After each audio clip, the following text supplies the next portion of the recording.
Alright, just doing a little second follow-up review of the Asus VivoBook WNT0T, I believe is the model number. Yeah, here it is, W202N. So, I've only had it a couple days, and I've barely done anything with it because all I want to do is write on it. This here is my writing program, Final Draft, and it was imperative that that run on it because if it doesn't work, then I was going to return it because it's literally the only thing I want it for.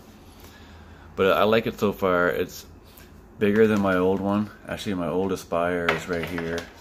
My old dead Aspire. As you can see, there's a little bit of more space. It's a little bit wider because this is like an 11 inch and this is 10, and the extra inch is actually perfect because, you know, I got used to typing on this thing. As you can see, the keyboard's pretty tight. And that was fine, I got used to it.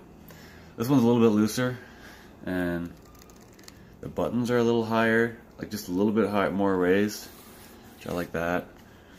You know, but you know, this baby served me well. I have nothing against it. It just died, and even though it was a mistake, I spilled something on it, some protein shake, and it basically got inside and effed everything up.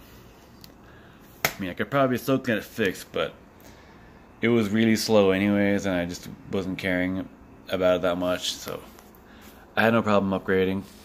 And you know, not exactly the most eye-catching, appealing little device ever.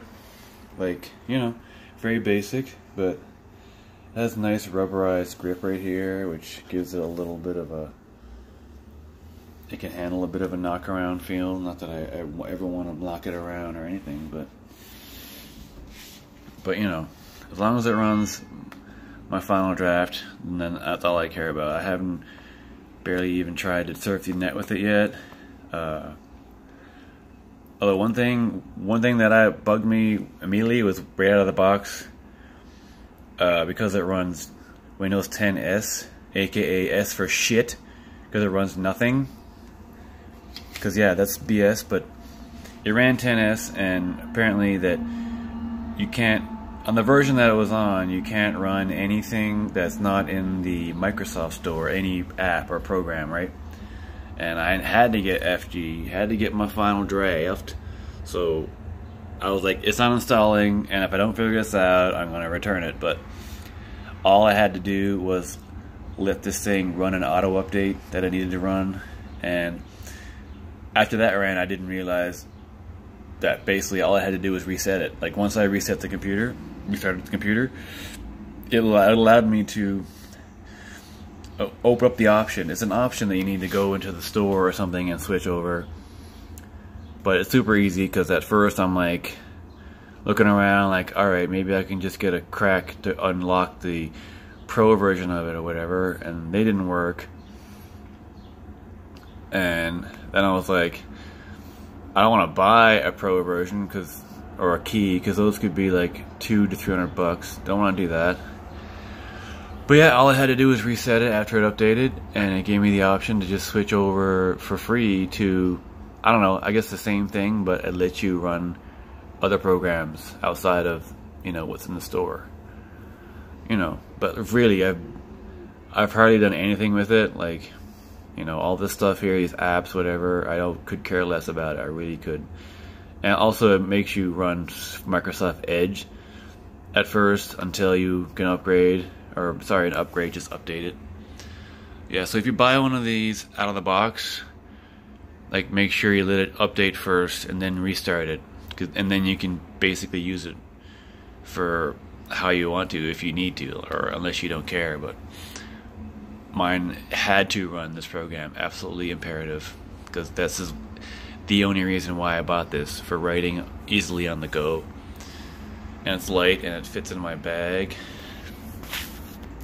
Also, another cool thing is this little slip case that I bought to put the Acer in. Now it fits over this too as well, and it's a little bit tighter, which is totally fine, because, you know, but this little case is great for protecting it. I bought it at I don't know, Future Shop or Best Buy whenever years ago, and it served me well. It's super easy to use little thing, and sometimes I'll slip things inside there too to take with me, and so yeah, that's a whole other thing. But you know, I'm happy enough. I don't care. Like, as long as it ran my program, that's all I needed to do. So maybe I'll try running other things on it after, but right now all I care about is writing. So that's my follow-up second review of the Asus VivoBook WTN whatever. I guess I don't think it's a Chromebook. Looking it up, I don't know why it makes. I don't know what the difference is. I mean, maybe a Chromebook is even less powerful. I mean, maybe this is just considered a mini laptop, but I don't know the differences. But anyways, that's my follow-up, and thanks for watching. Like and subscribe and all that shit. Peace.